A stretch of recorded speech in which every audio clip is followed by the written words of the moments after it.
So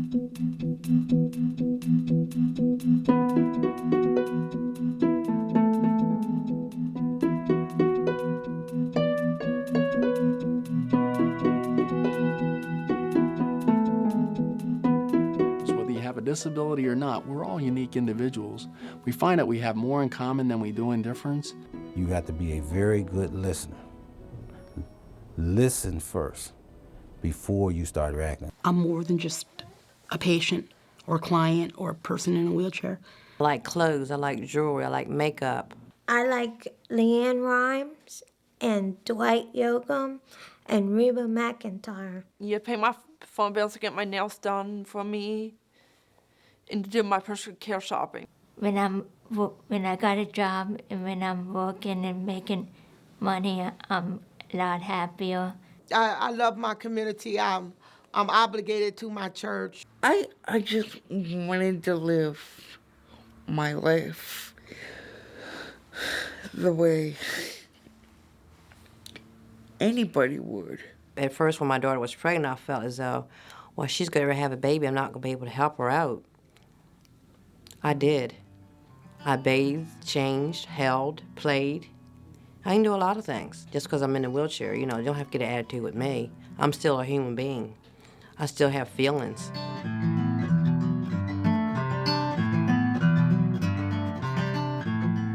You know, if you're working with a 10-year-old or, you know, you're just going to be different than you're working with a 30-year-old. Everybody has their own way of doing things. You have to find a fair compromise in order to do that. It's not going to be automatic that they're going to trust you, but it's a relationship that you're going to build with them.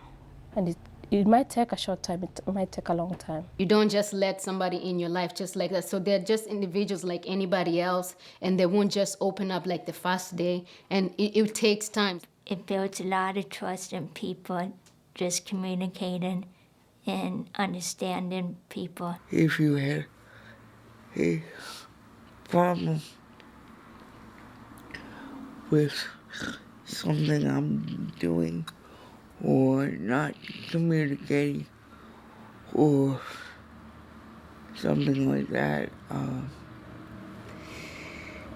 you would just feel comfortable enough to come to me. The people that we support, if they have that ability to make those choices and can tell you in a verbal or a gestural type of setting what they want, they're always excited when they get to do their own choices because you can see it in their faces. Now, if they're nonverbal, it's a little harder, but we can still accomplish that with just certain things we do, like to try to take people out, you know, and say they want to go out, right, explore different things. What's out there. That's how it works. The more choices we give them, the more opportunities we give them, but the more they're learning to be independent. But you're only giving them suggestions and allowing that person to make the decision.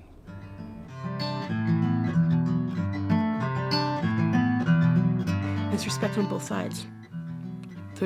The support worker has to respect the person, where that person is in his or her life at that point when they come in. I think they should ask people politely to come and not demand.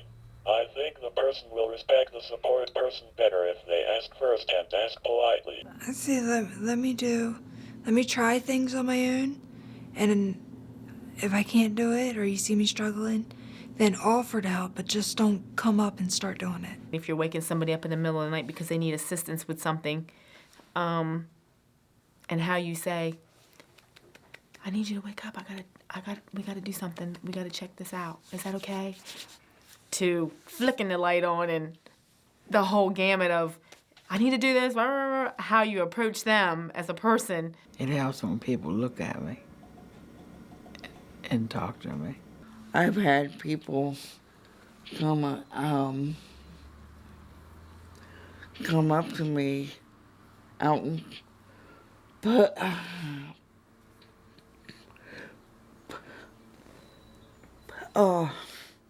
public, or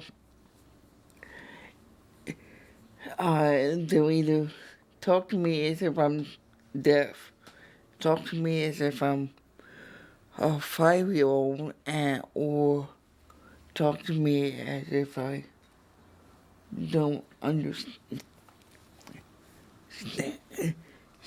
Then. And then a lot of people want to call you sweetie or honey. I don't like to be called sweetie or honey. Call me by my name. When you call me sweetie or honey, that makes me feel small. Just because I'm in a wheelchair, I don't need your pity. And I can tell if I say hi, the way they respond back to me, hello or hello.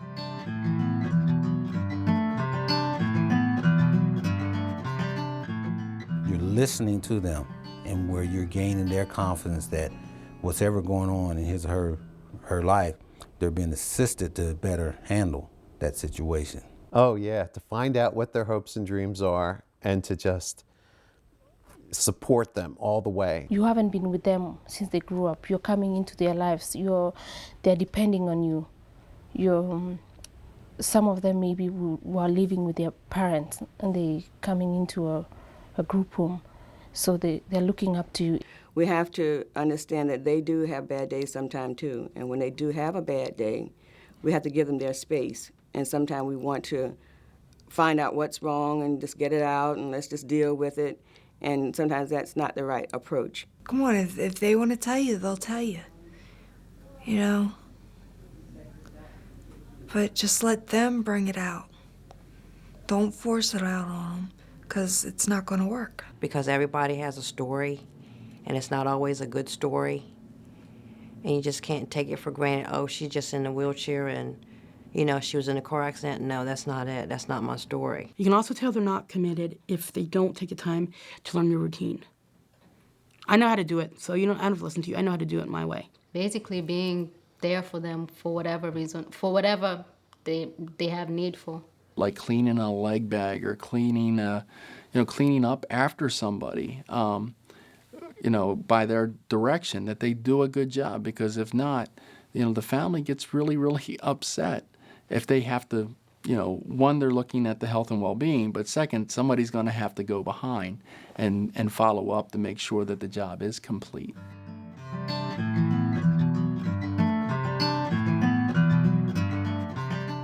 One of the ways that I can tell immediately whether somebody is going to make for a good support person with me is how they take care of themselves. If you can see how somebody comes in and they don't look as though they're taking very good care of themselves, it's hard to imagine that you're going to get very good care from that individual. They need to be professional about their job, their parents, how they carry themselves. Come in with a positive attitude. And you might work with someone for 3 months, 6 months, and all of a sudden, everything falls apart and it doesn't work out and you're back to square one. And that's just like a loving relationship. You can love somebody with all your heart, but if you don't work out details because we're different and compromise on things, then it can be a pretty uncomfortable thing from time to time. Look at it not from it's just the counselor or the case manager's point of view. Put yourself in another person's shoe. Take that disability word and look at the ability. And keep their mind open to what a person they may be supporting has to give to them in the morning. They could come in a really bad mood that morning and have a person with a disability just come up to them and shake their hand and say good morning and want a hug and smile at them and change their whole day.